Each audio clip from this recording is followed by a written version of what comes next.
My rent money was feeding my auntie and her boyfriend, not the landlord. My name is Chioma, and this is how I found out. My Aunty Lola took me in when I was 10 years old. My parents died in a bus accident on the Lagos to Ibadan Expressway. A drunk driver crossed into their lane. They died on impact. I was with my grandmother in the back seat. I survived. She didn't. For months, I didn't speak. Not to anyone. I'd sit by the window and stare at the road, waiting for my mummy to come home. Aunty Lola was my mother's younger sister. She was 28, single, working as a tailor in a tiny workshop in Mushin. She had almost nothing. One small room, one old sewing machine, ambitions bigger than her bank account. But she took me in anyway. "We will figure it out," she told me. "As long as I have bread, you have bread." She meant it. She worked 15, 16 hours a day. While I slept, she stitched. While I ate, she sewed. She put me through primary school, then secondary school, then university. Every uniform, every textbook, every exam fee, every single naira. When I got my admission to study accounting at Unilag, she cried. She held the letter like it was her own victory. "Your mummy would be proud," she whispered. In that moment, I made a promise in my heart. One day, I will pay you back. You will never suffer again because of me. When I graduated and got my first job at a logistics company in Lagos, the salary wasn't huge, but to me, it felt like the whole world. I rented a tiny room in Yaba with 2 other girls. The walls were thin. The mattress was so bad that sometimes I slept on the floor. Our bathroom? Shared with 3 other rooms. Every morning was a battle. But every month, on the 25th, I did one thing faithfully. I sent money to Auntie. At first, it was 50,000 naira, then 60,000. As my salary grew, I pushed it to 80,000 naira. I wrote the same thing in the transfer note every month, for rent and upkeep. In my mind, that money was sacred. That was the money that kept a roof over the head of the woman who raised me. To send that money, I had to cut pieces out of my own life. First, I stopped going out. Colleagues would invite me. "Chioma, come out now. Let's go for drinks. Let's do small birthday dinner. Let's contribute for weekend getaway." I always had the same answer. "I can't afford it." Or, "Another time." Another time never came. That 5,000 naira for drinks? In my head, that was Auntie's NEPA bill.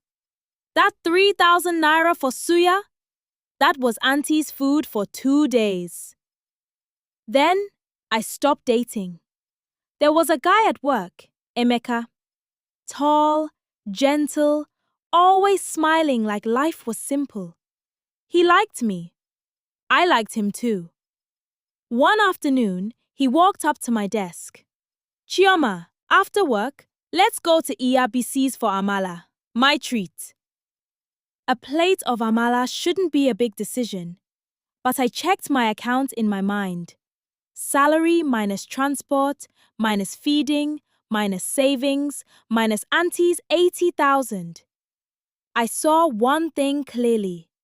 There was no space for romance. So I told him, "I'm not ready for a relationship. I have responsibilities." He said he understood.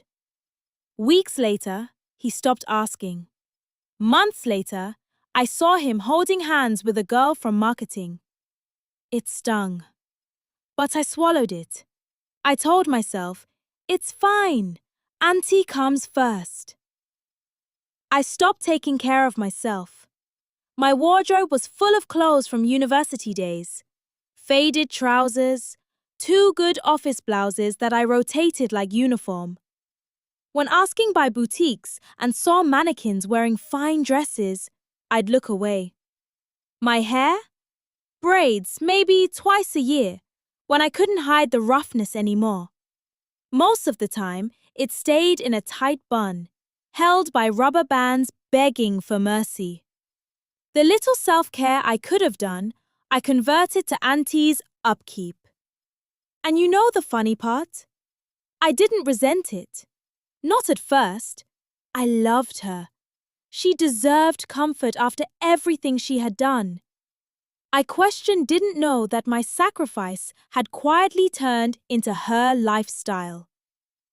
It's taking one afternoon, during working our regular calls. Chioma, this Lagos is hard, oh. The landlord has increased the rent again. He said we must be paying 80,000 naira now. I sat up. Eh? From how much before? From 45,000. Can you imagine? Almost double. And you know business has been school. My chest tightened. I proud about the one sewing I grew up in.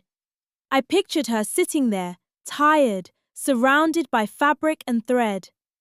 I didn't even think twice. Auntie, don't worry. I'll handle it. I'll increase what I'm sending you every month. Just focus on yourself. Don't stress. She protested small, then agreed. And that was how my monthly transfer became 80,000 for rent and upkeep. Over the years, she'd slip in little comments. Ah, this landlord has no mercy. Light bill is killing me. Food is expensive, oh. Your auntie is just managing. Every time, guilt would grab my throat. I worked harder. I picked extra shifts. I said no to more outings. Also, I could keep sending that 80,000 on time. What I never did was ask questions. 5 years later, my company announced a staff training in Lagos Island on a Friday. It would end by 2 p.m. I realized I'd be free and close enough to Auntie's area to finally visit.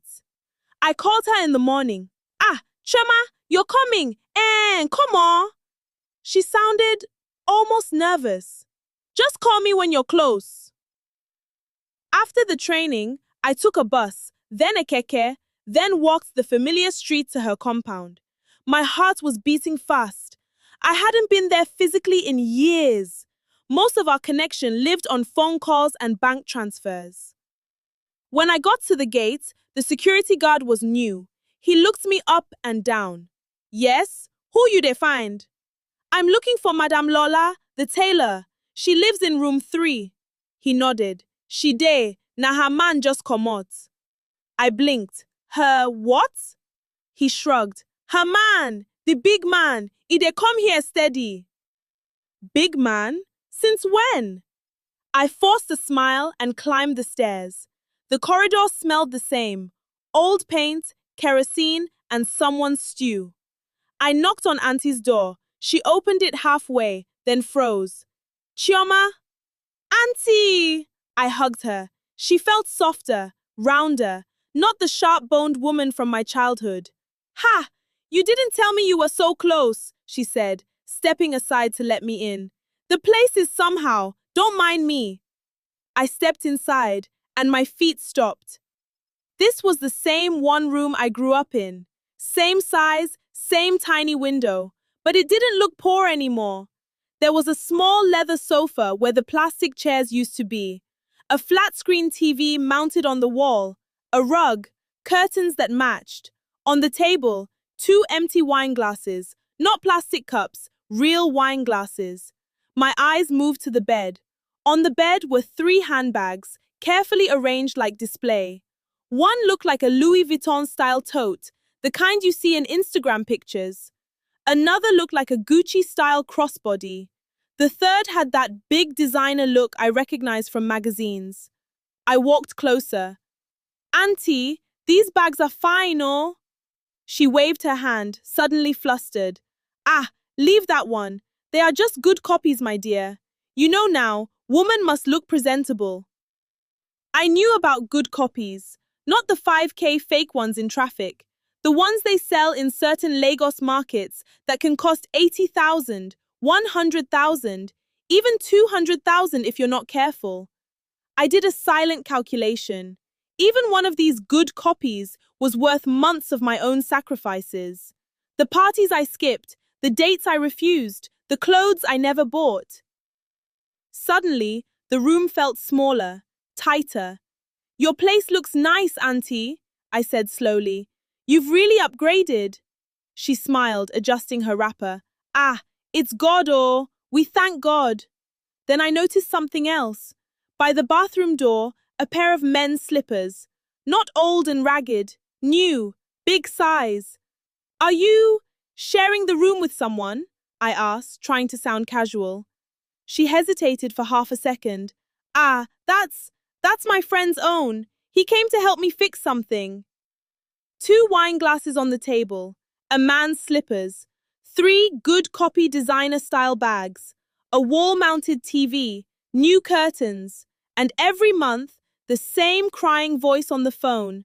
Lagos is hard. This landlord will kill me. I'm just managing. Something inside me cracked. We sat down. She offered me rice. I wasn't hungry. I wanted answers. Auntie, I started, how much is your rent now? She frowned. Rent? You know now, I told you, 80,000 naira. How much was it before the increase? 45, I told you that time. I swallowed. Auntie, when last did the rent increase? She snapped a bit. Chioma, what is all this question? Are you the landlord? I smiled, but there was no joy in it.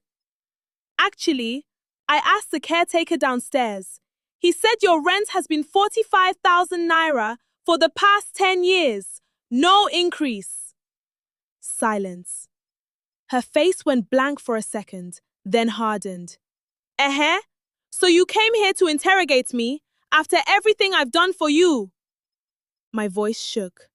Auntie, I have been sending you 80,000 naira every month for 5 years because you told me your rent went up, because you said you were suffering. I pointed gently at the room. Meanwhile, you have a TV, new furniture, good copy designer bags, and a man the security downstairs calls the big man, coming and going. Her eyes flashed. So what? I should be wearing rags forever because your parents died and I helped you? I don't deserve enjoyment. I never said you don't deserve enjoyment, I replied quietly. You deserve the world. That's why I send the money. I don't begrudge you food or even bags. I'm hurt because you lied. You made me believe you were being chased for rent while you used that lie to squeeze more money out of me. I took a breath. Do you know how many things I gave up?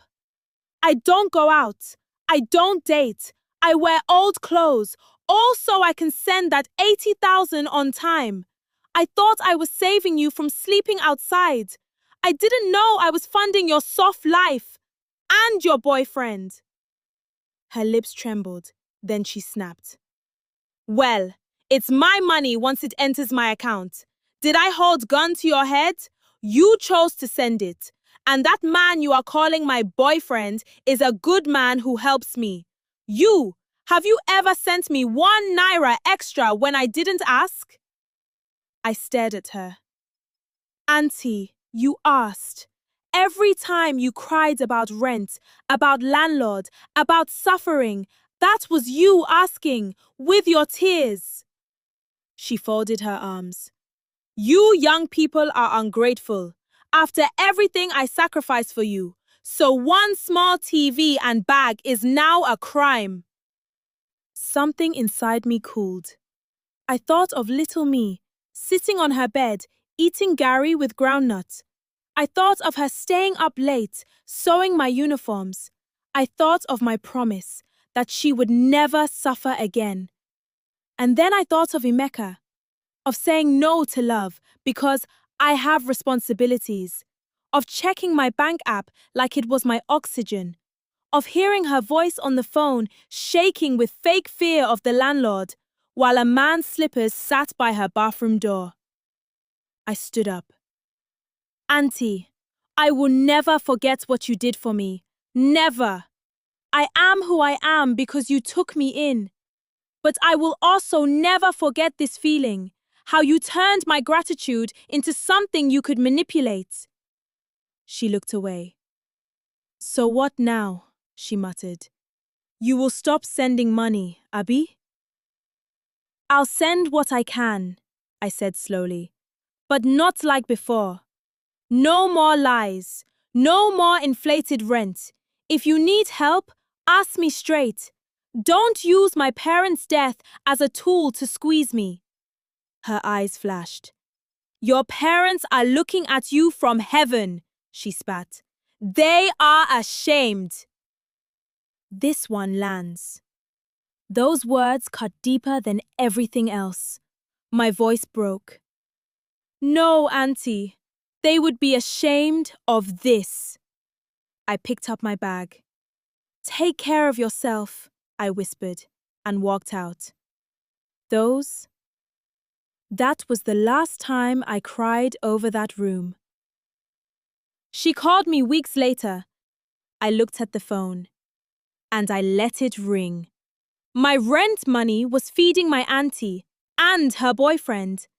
Now, my money feeds only one person. Me. And I'm not sorry. Where are you viewing from? If this story held your attention, please like and subscribe for more stories like this.